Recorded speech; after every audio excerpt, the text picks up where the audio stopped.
Welcome back ناظرین. یہ ہمارا لاسٹ سیگمنٹ ہے. کافی ایشوز ہمارے پاس ہیں بات کرنے کے. ڈاکٹر صاحب جلدی بات کرتے ہیں. ایک تو یہ جو بات کہی جاتی ہے آپ کی گورنمنٹ کے حوالے سے, تمام جو آپ کے اپوزیشن کے آپ کے دوست ہیں سارے, وہ آ کے کہتے ہیں زیرو گورننس, کوئی گورننس نہیں ہو رہی, گورنمنٹ کہیں نظر نہیں آتی. پنجاب کے ویسے یہی حالات ہیں, لیکن کیا وجہ ہے؟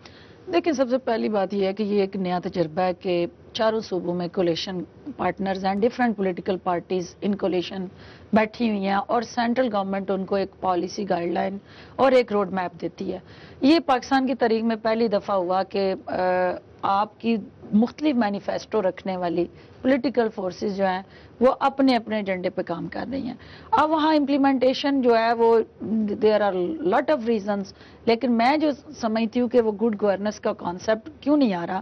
کہ جنرل پرویز مشرف صاحب نے سسٹم کے ساتھ ایک چھیڑخانی کی تھی, لوکل گورنمنٹ سسٹم لے کے آئے تھے. لوکل گورنمنٹ سسٹم کے اندر مجسٹریسی کا جو سسٹم تھا اس کو ختم کر کے اختیارات ناظمین کو دیے گئے. پورے پاکستان میں جب یہ پولیٹیکل گورنمنٹ آئی, سب سے پہلے ناظمین کے اختیارات جو تھے ان کو کرٹیل کر دیا گیا. اب وہ سسٹم نہ تتر ہے نہ بٹیر ہے. اس وقت پتہ نہیں ہے کہ وہ جوڈیشل پاور یا مجسٹریسی کے جو اختیارات ہیں, جس میں آپ نے مہنگائی کے اگینسٹ چھاپے مارنے ہیں, جو ظہیر اندوز ہیں ان کو پکڑنا ہے, جو اوورآل آپ کی وہ لا اینڈ آرڈر کی سچویشن کو خراب کرتا ہے, آپ نے اس کو ٹھیک کرنا ہے. گورننس کے ایشوز ہیں یا نہیں, آپ مجھے اسٹیٹ یہ بتا دیں گا. جی, یہ ایشو ہے, اس لیے ہے کہ آپ کا جو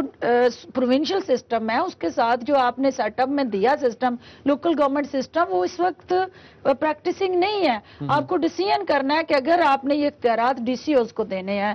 تو وہ ناظم کے اختیارات کو آپ نے ختم کرنا ہے, تو آپ فل فلیشڈ ایک لیجسلیشن کر کے وہ اختیارات ان کو ٹرانسفر کر دیں. مجھے یہ بتائیے کہ بہت بات یعنی چیف ایگزیکٹو کا کانسیپٹ جو ہے نا وہ نظر نہیں آ رہا کہ صوبے کا جو چیف ایگزیکٹو ہے وہ کون ہے, وہ نہیں, اس کے اختیارات جو ہے نیچے ڈسٹرکٹس کے اندر ڈی سی او نے امپلیمنٹ کرنے ہیں, یا اس کے اختیارات جو ہیں وہ ڈسٹرکٹ ناظم نے امپلیمنٹ کرنے ہیں. وہ دونوں کے درمیان جو اختیارات کی کھینچا تانی ہے اس کا نقصان عوام کو ہو رہا ہے. ٹائم کا میں نے ایک اور بہت بات ہو چکی ہے, لوگ این آر او کے حوالے سے بات کہتے ہیں, بہت کچھ لکھا جا چکا ہے. اب مجھے یہ بتائیں کہ یو آر آلسو پارلیمنٹیرین, آپ ایک سٹنگ منسٹر بھی ہیں, آپ کو کیا لگتا ہے جو لوگ بھی بینیفیشریز ہیں آن مورل گراؤنڈز, کیا انہیں اپنی منسٹریز یا اپنی جو سیٹس ہیں ان پہ قائم رہنا چاہیے؟ دیکھیں, اس کی کچھ مورل آبلیگیشنز اور لیگل آبلیگیشنز اور اوورآل ایک کہہ لیں کہ موجودہ حالات, میں آپ سے آنیسٹ اوپینین میں آنیسٹ اوپینین یہ ہے کہ جو صورتحال اس وقت چلی ہوئی ہے اور ملک کے اندر این آر او کو ایک ایسا ایشو بنا دیا گیا ہے, کیونکہ یہ کوئی نیا دیکھیں, پاکستان پیپلز پارٹی نے جب الیکشن کانٹیسٹ کیا تھا تو یہ ایشو اس وقت موجود تھا, اور اسی ایشو این آر او ہو چکا تھا, موجود تھا, تو ہم لوگوں سے ووٹ لے کے آئے تھے نا. کوئی نئی بات تو نہیں تھی کہ آج عوام نے ان کو راتوں رات خبر ہوئی ہے کہ این آر او ہو گیا تو اس لیے عوام ہمیں ریجیکٹ کر دیں. این آر او تو اس وقت بھی موجود تھا. این آر او کا ہماری عوام کی جو پرسپشن یا ہمارا جو ووٹ بینک ہے پاکستان پیپلز پارٹی کا, اس پہ تو کوئی مورل آبلیگیشن نہیں ہے. لیکن ایک چیز جو جوڈیشل پوائنٹ آف ویو سے دیکھیں, اس کو جب ریفر کر دیا اپنے کورٹس کو, تو لیٹ دی کورٹس ڈیسائیڈ کہ 28 کے بعد اس کا تمام چیزیں جو ہے وہ, میں گزارش کر دیتا ہوں جی کہ 28 کے بعد اگر تو یہ وائڈ ایب انیشو ہو جاتا ہے فرام دی آؤٹ سائڈ, پھر تو کوئی مسائل ہوں گے بہت سے لوگوں کے لیے. اگر اس کے اوپر کچھ فیصلہ نہیں آتا یا وہ کہتے ہیں کہ یہ کلوز اینڈ پاس ٹرانزیکشن ہے, تو پھر سارے اپنی سیٹس پہ رہیں گے. میں مورلی پوچھ رہا تھا, مجھے ایک لائن کا جواب دیکھیں. یہ ہماری اگر خدا نہ خواستہ آپ بینیفیشری ہوتی, کیا آپ اپنی سیٹ پہ رہتی؟ جی, میں یقیناً اپنی لیڈرشپ اور اپنے پارٹی کے اوپر بوجھ نہ بنتی اور میں خود اپنے آپ کو کوئٹ کر لیتی اگر میں ہوتی تو. ڈاکٹر صاحب مجھے یہ بتائیے, لیکن ہر شخص کا ایک اپنا روڈ میپ ہے, ویژن ہے, اور کچھ لوگ جو ہیں وہ یقیناً اس وقت ان حالات میں آپ جب سسٹم کو ڈیسٹیبلائز کریں گے تو جمہوری ادارے جو ہیں ڈیسٹیبلائز ہوں گے, اور ملک اس وقت ان حالات کا متحمل نہیں ہو سکتا. مجھے یہ بتائیے, آپ کی ڈیلی روٹین کا سوال پوچھ رہا ہوں, آپ کو غصہ کتنا آتا ہے؟ مجھے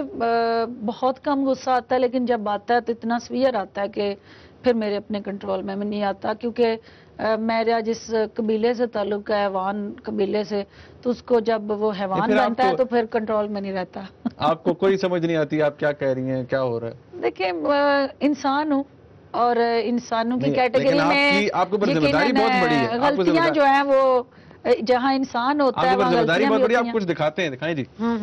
یہ ڈاکٹر صاحب دیکھیے ہر پارٹی کو اپنے اپنے گریبان میں جھانکنا پڑے گا کہ پی ایم ایل این کی، کیونکہ میرے بھائی نے تنقید کی ہے میری لیڈرشپ پہ، تو یہ میرا رائٹ ہے کہ میں ان سے یہ پوچھوں کہ اگر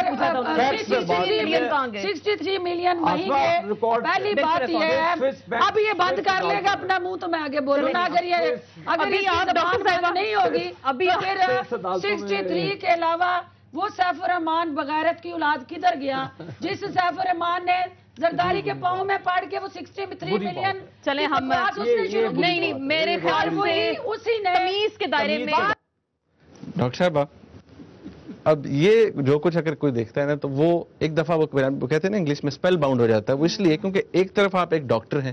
پڑھی لکھی ہیں، ٹھیک ہے جی، اور ماشاءاللہ آپ کو اتنی ریپرزنٹیشن بھی ملی ہے، آپ ایک پارلیمنٹیرین بھی ہیں اور ایک منسٹر بھی ہیں۔ جب کوئی بندہ آپ کی ویسے باتیں سنتا ہے کہ آپ بات کرتی ہیں ڈیموکریسی کی سب، اور جب یہ کسی کو ایک طرف دیکھتا ہے تو اس کی عقل جو ہے وہ دھوکا کھا جاتی ہے کہ آپ کو اتنے جذبات میں آپ بہ جاتی ہیں کہ آپ کو احساس ہی نہیں ہوتا۔ پہلی بات یہ ہے کہ جو بات کر رہے ہیں صاحب جو میرے ساتھ بیٹھے ہوئے ہیں، ان کے والد جو ہیں وہ پچھلے پورے ٹینور میں کرپشن کیسز میں جیل میں رہے، اور ایک کوارٹر سے ان کا سٹارٹ تھا اور وہ ساتھ بنتے بنتے نیب میں وہ رہے۔ وہ اسامہ بن لادن بھی ہوں، اسامہ بن لادن ہوں یا ورلڈ ٹائم ٹیررسٹ ہوں، آپ پہ ذمہ داری ہے، آپ پہ ذمہ داری ہے۔ بات یہ ہے کہ جو جھوٹ بول رہا ہوتا ہے، عوام کو چیٹ کر رہا ہوتا ہے اور عوام کے سامنے بیٹھ کے آن میڈیا گالیاں دیں گی؟ نہیں اس کو آن میڈیا، یہ سیف الرحمان کا کردار کس کو نہیں پتا؟ ڈاکٹر صاحب پتہ ہے we have no love lost for him، ہمارا کوئی تعلق نہیں ہے، میں تو آپ سے پوچھ رہا ہوں۔ نہج پہ پہنچانے والا جو شخص ہے کہ وہ شخص اگر اس کے کریڈینشل اتنے اچھے تھے تو وہ زرداری صاحب کے پاؤں میں بیٹھ کے روتا رہا اور وہ اس کو ٹاولز دیتے رہے کہ آنسو صاف کریں، یہ آپ نے فرما دیا، لیکن آپ نے جو اس کے اندر کہا ہے وہ آپ نے کہا، آپ کو لگا کہ آپ نے غلط کہا؟ یہ بالکل شاید یہ میڈیا پہ کہنے والے لفظ نہیں ہیں اور عوام کے سامنے، گھروں میں تو آپ 100 باتیں کر دیتی ہیں نا، اور یہ میڈیا پہ کہنے والے لفظ نہیں ہے، لیکن میری پرابلم یہ ہے، میں نے جو پہلے آپ کو بتایا ہے کہ میں یا سچ ہے یا جھوٹ ہے، منافقت مجھے نہیں آتی۔ اگر ایک لفظوں کے انتخاب میں تو کوئی شائستگی برت سکتی ہیں آپ۔ ایک شخص اگر میرے ذہن کے اندر اس کا جو حق ہے اور جو گند میرے ذہن میں اس کے لیے ہے وہ ہر جگہ وہی ہے، میں اس کے لیے کوئی اچھے لفظ استعمال نہیں کر کر دیتی ہیں کہ آپ ایک ڈاکٹر ہیں، منسٹر ہیں، پارلیمنٹ لوگ دیکھ رہے ہیں، لائیو پروگرام چل رہا ہے۔ مجھے صرف اتنا پتا ہے کہ جو حقیقت ہے، جو سچ ہے، میں نے وہ کہنا ہے، اس کی قیمت جو بھی ادا کرنی پڑے میں کرنے کے لیے تیار ہوں۔ اچھا اب جب یہ قیمت ادا کرنے کی بات آتی ہے تو ایون لوگ آپ کو نہیں کہتے کہ ڈاکٹر صاحب یہ کیا بول رہی ہوتی ہیں؟ لوگ جو ہیں وہ جو میرے لوگ ہیں جن کو کنسرن ہے، جن کا مجھے میں سمجھتی ہوں کہ جن کو توقعات ہے مجھ سے، وہ مجھے نہ صرف شاباش دیتے ہیں بلکہ وہ میری آنر میں بینر لگاتے ہیں اور میرے گلے میں ہار ڈالتے ہیں کہ کوئی تو آپ کے خیال میں آپ نے جھنڈا گاڑا ہے، آپ کے خیال میں آپ نے جھنڈا گاڑ دیا یہ بات کہہ کے؟ نہیں جھنڈا نہیں گاڑا، لیکن جو اس کی حقیقت تھی، جو اصل ڈاکٹر صاحب حقیقت بتائیں، میں کہتا ہوں کھل کے بتائیں ڈاکٹر صاحب، آپ کھل کر بتائیں، لیکن لفظوں کے استعمال میں تو کچھ شائستگی برتی ہے۔ نہیں لفظوں کا استعمال، اس سے بہتر لفظ اس کے لیے اور بھی بہتر ہو سکتے تھے لیکن ٹائم نہیں ملا تھا۔ ڈاکٹر صاحب ویسے یعنی کہ آپ کو کوئی پشیمانی نہیں ہے کہ آپ نے کوئی غلط بات بول دی میڈیا پہ؟ دیکھیں وہ جو بندہ اس کا لیبل ڈیزرو کرتا ہے اس کو وہ لیبل ضرور ملنا چاہیے، یعنی کہ کوئی اس سے بھی اگر آپ جس طرح آپ کہہ رہی ہیں کوئی فلتی آدمی آئے گا تو آپ اس سے بھی سخت زبان استعمال کریں گے؟ جو اس کا روپ ہے، جو اس کا اصل کردار ہے، جو اس کا بیسیکلی کہہ لیں کہ وہ بروپیے کے مختلف روپ بناتا ہے نا، تو اس کے چہرے سے نقاب اتارنا اور اس کے اثر روپ میں عوام کے سامنے لانا، یہ تو جہاد ہے، یہ تو کرنا چاہیے۔ لیکن یہ تو وہ کہتے ہیں نا یور ورڈ اگینسٹ مائن، آپ کسی کے بارے میں بلا بڑا کہیں گی، ایسی بات کریں گی، اور خاص طور پہ ایک ایسے آدمی کے لیے جو وہاں پر موجود بھی نہیں ہے، تو کل آپ خدا نخواستہ کہیں موجود نہ اور کوئی آپ کے بارے میں بات کرے تو آپ کو برا نہیں لگے گا؟ نہیں تو وہ یقیناً اگر وہ اتنا میں نے کوئی غلط کام کیا ہو اور وہ میرے لیے کچھ کہے تو مجھے شرمندہ نہیں ہونا چاہیے، کیونکہ میری کرتوت مجھے کو بتا رہا ہوگا نا۔ تو اگر میں نے کسی کی ڈیفینیشن کی ہے تو اس کی جو یقیناً جو آئیڈینٹی ہے اس کی، جس نے پورے اربوں روپے